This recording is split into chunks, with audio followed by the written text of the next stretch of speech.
A mensagem foi lida na TV, como mostram da cidade do Kuwait nossos repórteres Marcos Uchoa, Eric Hart e Sérgio Gueus. A carta à nação, supostamente escrita por Saddam Hussein, foi lida na televisão pelo ministro da Informação Said al-Sarraf. Nela, Saddam diz que essa guerra é uma agressão contra a religião, a honra e a vida, uma agressão contra o Islã. Saddam pede para os iraquianos lutarem, combaterem os invasores e que quem morrer na defesa da pátria vai para o céu. Desde que a guerra começou, a TV do Iraque mostra imagens de Saddam Hussein, mas de uma maneira em que não se pode saber se elas são atuais ou gravadas há muito tempo. A carta mantém o mistério.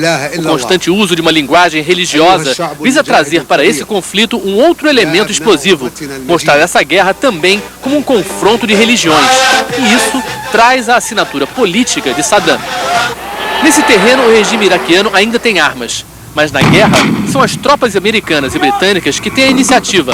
A supremacia aérea tem sido aproveitada não simplesmente com os repetidos bombardeios a Bagdá. Ou a Hilla, cidade no sul da capital, onde mais de 30 civis teriam morrido depois de pesados bombardeios numa área residencial. Vidas, famílias, crianças, ontem ainda brincavam. Os helicópteros não param. Em Najaf, eles vão minando a resistência dos iraquianos e limitando qualquer movimento de tropas. Em Basra, os helicópteros são usados para encontrar e matar os milicianos franco-atiradores, como alguns que estavam escondidos numa velha fábrica.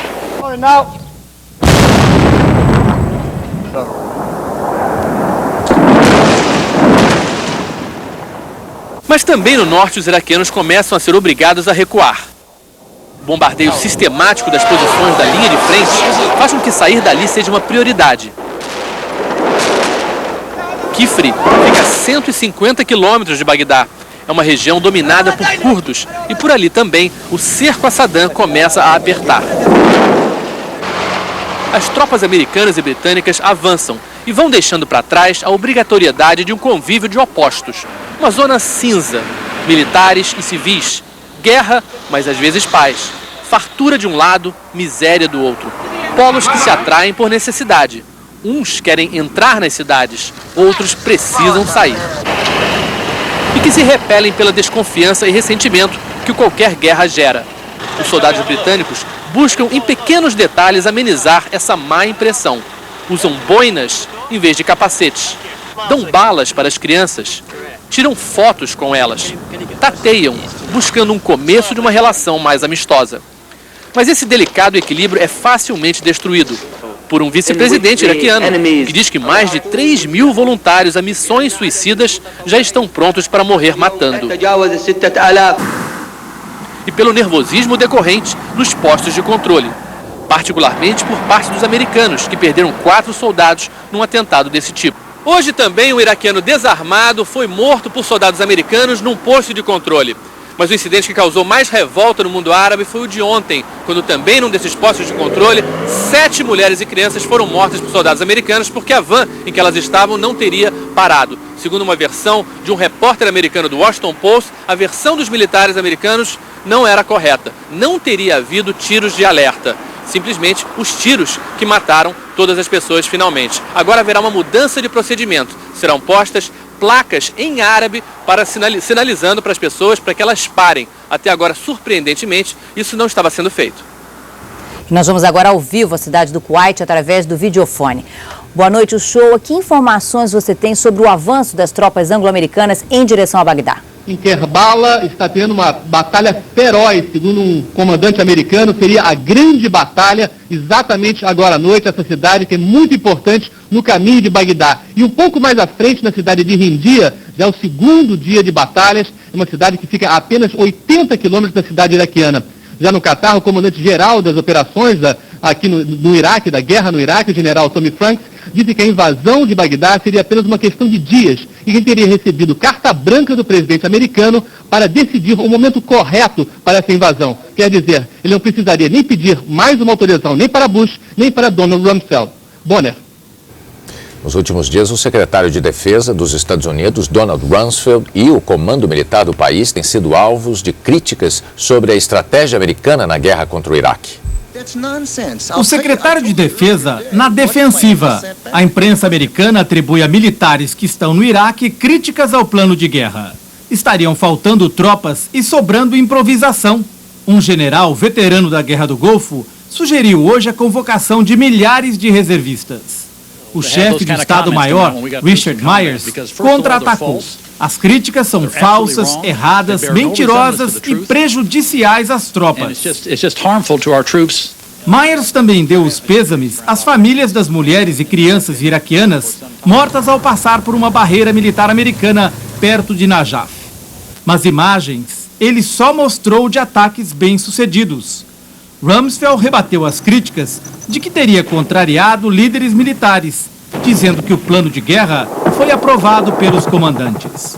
Numa demonstração de otimismo, disse que só aceita conversar com o governo do Iraque se for para aceitar a rendição incondicional. Uma outra polêmica começa a surgir agora, também envolvendo o secretário de Defesa Donald Rumsfeld. Quem vai controlar a ajuda humanitária para os civis iraquianos? A ONU e organizações humanitárias querem autonomia para fazer o trabalho, mas Rumsfeld quer que o controle seja dos militares americanos. Isso daria mais poder ao general aposentado Jay Garner, escolhido para governar o Iraque. Ele esteve hoje na cidade ocupada de Qasr, no sul do país. Imagens da reabertura do porto da cidade foram divulgadas na semana passada, mas segundo o The Wall Street Journal, faltam estivadores e energia para os guindastes. 2 navios australianos com ajuda humanitária esperam há mais de uma semana para ancorar. Navios de guerra americanos posicionados no Mar Vermelho estão seguindo neste momento para o Golfo Pérsico. Durante os primeiros dias da guerra, esses navios dispararam centenas de mísseis Tomahawk contra o Iraque. Pelo menos 4 mísseis caíram por engano na Arábia Saudita, que fica entre o Mar Vermelho e os alvos iraquianos. Depois disso, o governo saudita fechou o espaço aéreo para ataques da coalizão com os mísseis de cruzeiro. Os Tomahawk também são lançados de submarinos britânicos posicionados no Golfo.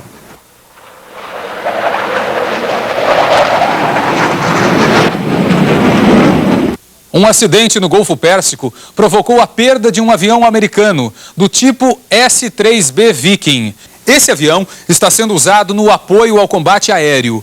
Uma das funções dele é o reabastecimento dos caças F-14 e F-18, que operam nos porta-aviões. Hoje, um Viking que aterrissava no porta-aviões Constellation caiu no mar depois de escorregar na pista. Segundo a Força Aérea dos Estados Unidos, os 2 pilotos foram tirados da água com vida. E nos próximos dias, as forças anglo-americanas devem enfrentar uma nova tempestade no deserto. Na região do Golfo Pérsico, ocorrem grandes encontros de massas de ar. As massas de ar frio chegam do leste europeu. Do deserto do Saara vem o ar quente e seco. Ventos de até 90 km por hora levantam pequenas partículas de areia e terra, comprometendo o funcionamento de blindados e aeronaves. A época das tempestades no deserto está começando agora e só acaba daqui a 3 meses. A seguir, as últimas informações da guerra no Iraque. E a prisão do sequestrador de mais um avião cubano.